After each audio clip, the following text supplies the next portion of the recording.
My name is Naomi, and you're listening to or watching the Hopeful Romantics Club. Today, I am joined by a very special guest, my old roommate and best friend from Toronto, Caitlin Billaduke, and she is here to share a story that will encourage you and inspire you and let you know that you might meet the love of your life in the most random place on earth, and you might hate him at first.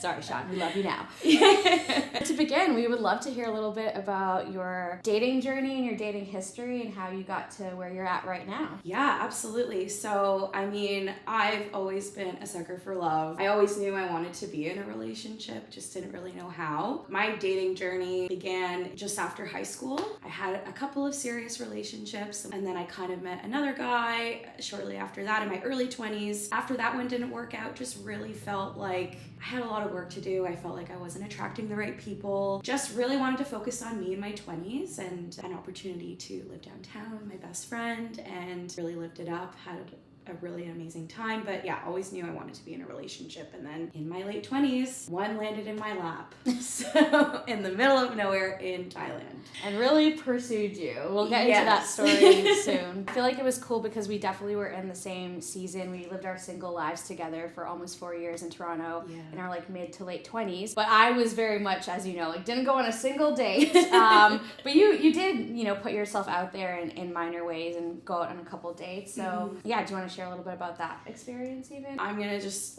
be very honest. I did put myself out there, especially in my 20s when, coming out of my second relationship, the apps were starting to become a thing, and I definitely tried that out and hated it, I'm gonna be honest. But I was very, set on trying to find somebody. I did put a lot of effort, especially once we moved to Toronto. I thought to myself, starting this new chapter in my life, and I was really set on trying to find my person. And so I thought that was going to be in Toronto, went on the apps. I wish I could say I had a really good experience, but I really it was not for me. And this is not to discourage anybody who's using the apps.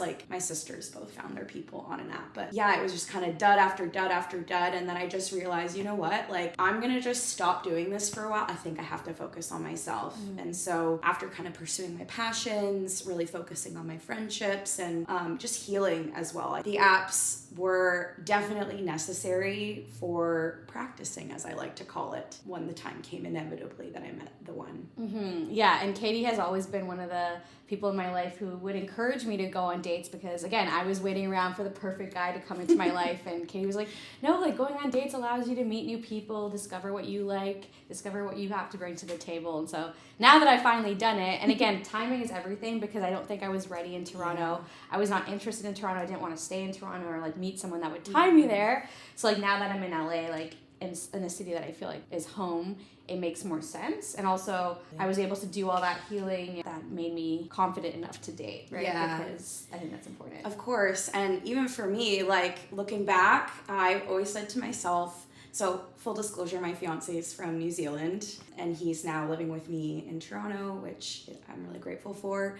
But I just knew in my heart I wasn't going to find my person in Toronto. And then it just really happened for me. I felt like I didn't make a lot of effort to make that happen. It just literally happened. I love to tell my story and encourage people that a relationship literally could fall on your lap, but there's so many necessary things leading up to that I think really got me there.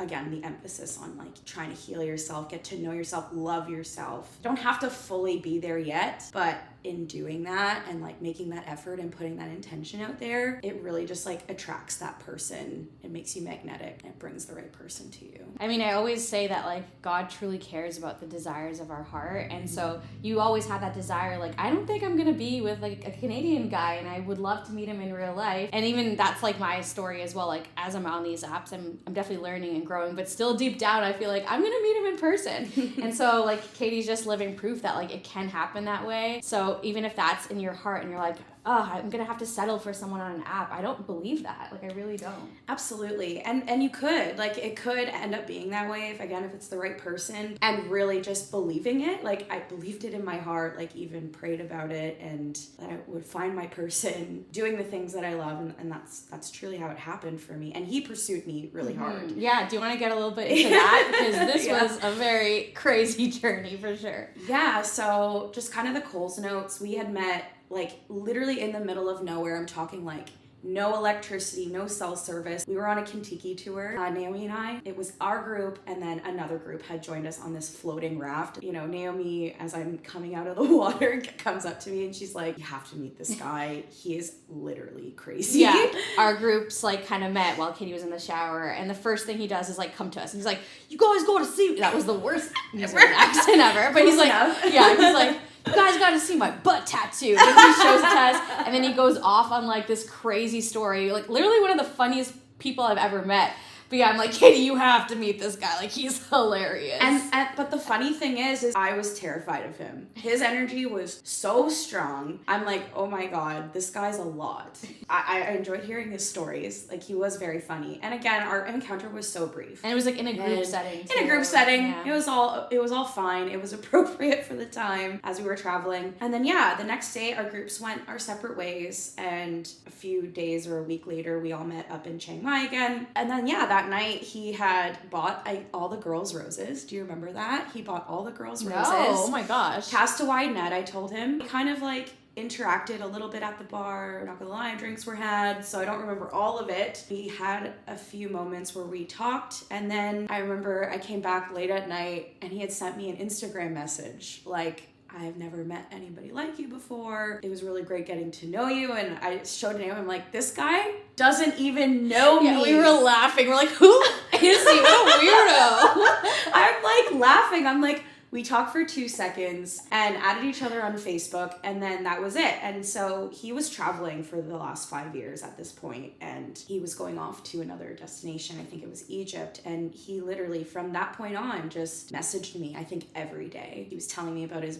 like adventures, sharing photos, and I'm pretty sure I responded to none of them for the first month. I was like, I'm not interested. I don't know you. Like, you gave a manic energy that really truly terrified me. And so that's kind of how we got our start in terms of how we met. Mm-hmm. And so I only share my story because, again, it's not a usual story. It's not a common story, but it was not love at first sight. And when I go back and talk to him about this, I'm very honest about how I felt, and he knows how I felt. And even for him, like, he just kind of knew that he had to get to know this person. He felt something in his heart. Yeah. And so he felt compelled to continue. And like, we only had like maybe an hour-long conversation at this point. So it was just very like a reminder that the right person will see you, recognize your worth, and realize like, this is someone who is worth like pursuing and going after, no matter how many times they ghost. Exactly. And I ghosted, and I continued to ghost for that, like, I think year. And he persisted, because I think what we get caught up with is like, especially in apps, like, what do I say? I have to make the right first impression. Doesn't always have to be that way. It does not have to be perfect. My first story isn't perfect. Or going on dates seeking that spark, which I'm so guilty of. Yes. Let that be a reminder that your perfect person, the one, isn't maybe one that just like, where you have that spark right away where he just pops up and it's like, that's him. Mm-hmm. Love can build. I always say this to people who are like, you know, what's a testament to a true relationship? I think like the more you get to know each other, the more intention there is behind the relationship, especially for him. If he pursues you and how he pursues you, if it's genuine and he wants to get to know you, and even if like for when he was pursuing me, including my friends, was huge. He put in the effort and the work. He would send her like gifts, like a big, you know, those big like Oodies, and he would send me one too. Yeah. He would send her cupcakes and be like, share it with Naomi. Yes. So sweet. But he knew like my friends meant so much to me. So he put in the effort to make everybody in my life feel special. And he still does that. He knows how much like my family and friends mean to me. So, you know, they're out there. They may just not be where you are. You can be a testament to this. Like, you helped me so much on my healing journey. I think at that point, it was like a year in where I was like truly like focused on myself. I kind of rejected this idea of like, I want to date. You know what? Every intention that I had on like trying to find my person, I'm going to put that into myself. I'm going to love myself, because at the time that was not really the case. I had a really difficult time like through past traumas or whatever, and like focusing on that healing, I honestly think is the only reason why that was able to happen. So to those of you out there, I just really want to drive home that point of like, just focus on yourself and become magnetic. And so as someone who went through the stereotypical kind of, or like has a more common dating history in terms of like having relationships through your 20s. Whereas I think community that I built, where most of us are late bloomers. But what is something that you would go back and like change about that in your 20s? Because I think the movies and TV shows definitely romanticize those younger relationships, right? But again, I think that created a lot of the trauma work that you had to heal from, right? So for me, I was very caught up with what other people thought. I was really caught up in, even when I was, going on dates, it was very much not about focusing on me and what I wanted, but I always went into the date thinking like, am I good enough? I kind of went in with that energy. Again, just not recognizing that I had a lot of work to do healing myself. Like, I should be the prize. I should be worth pursuing. And even if you may think like maybe that's not the case, sometimes even for me, I'm like, oh yeah, I'm confident. This guy doesn't deserve me, or this guy like should be working for me. I subconsciously went in with this idea of like, will he choose me? And I didn't really choose myself yet. And so I wish I can go back and tell myself and fully try to get myself to understand, like, girl, you are the prize. And not all dates are gonna work out. I feel like I wanted every single date to work out where he was pining after me, where he was gonna choose me, but that's not the reality. And I feel like anytime a date went wrong or maybe it wasn't the right fit, kind of beat myself up for it. And I think as women in society, relationships are so romanticized and there's so much pressure that can be put on women that we forget like we are the prize, we are worth pursuing. And so that's why I always kind of encourage like inner healing and just choose yourself first. Because then when you inevitably go on these dates, and I actively encourage people, like I said, like go on dates with no expectation. Like don't put too much pressure on yourself for meeting your future husband. Go in just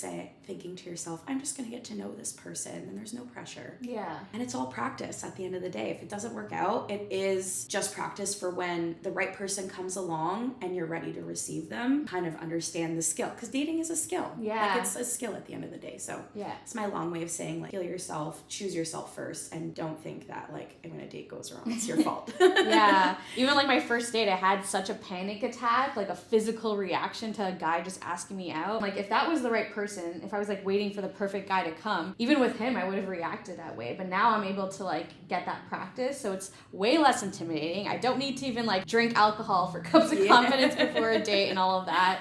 And I'm able to even shift my mindset, because I also went into them in the beginning and like, oh, is this guy gonna like me? Is he gonna think I'm funny? But now I'm like, no, this guy's lucky to spend an hour and a bit with me, Absolutely. That's the energy, girl. And again, I also do think like it's also timing too, because you have to be ready to receive the person. And even if you're not fully ready, that's okay. I just think as long as you're actively working on yourself and identifying your traumas, because a relationship's not gonna fix all that. I'm gonna be very honest. Like even as somebody who has worked on myself for so long, I still have gaps. I still have to do the work. Because once you get into a relationship, not a lot of people, when you think of Disney or you think of these romantic comedies, nobody talks about the after, right? And it's just as much work, if not more, because you're two people, you're two flawed people who have their own traumas, their own things going on, and you have to do life together. Life is not always going to be rainbows and butterflies and everything's going to work out. No, there's going to be grief, there's going to be sadness, there's going to be so many things that you're up against, and choosing the right person to do life with when things get really, really messy is so important. But also a relationship is really a mirror of your relationship with yourself, and it's just so amplified. I'll admit it, like our relationship isn't always perfect. There's definitely things that I struggle with, like we're going through a transition right now, and it's hard. It's really hard, and it's not all rainbows and butterflies right now, but we actively choose to communicate, work through things together, and we choose each other every single day, especially when the doubts set in and life gets tough, but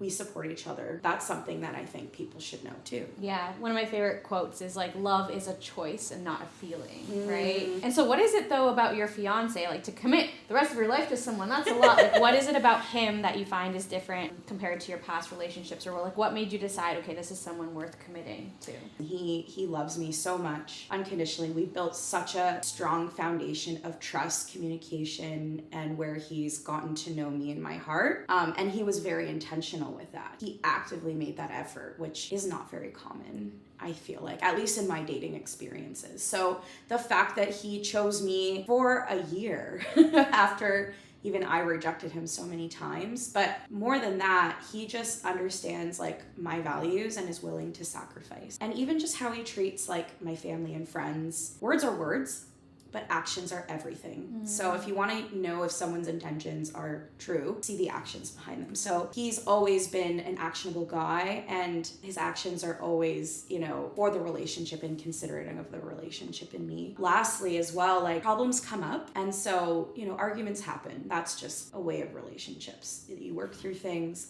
but it's not the argument per se. That's what you have to be concerned about, is how you deal with them. In our moments where we've had arguments or disagreements, he's always been the one to be like, because I'm a bit spicy and I could be very kind of standoffish, and again, that's something I'm working on, but he's always the first person to be like, babe, I don't want to fight, can we just talk about this? Let's make up within like an hour of the argument, even if we just need our space. So it's not always going to be perfect. You're going to have to navigate these things, and then communication as well is really important too.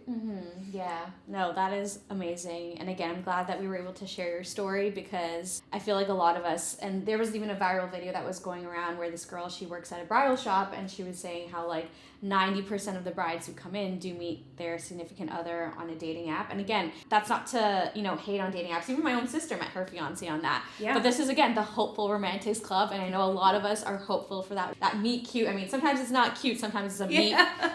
Like, what? Yeah.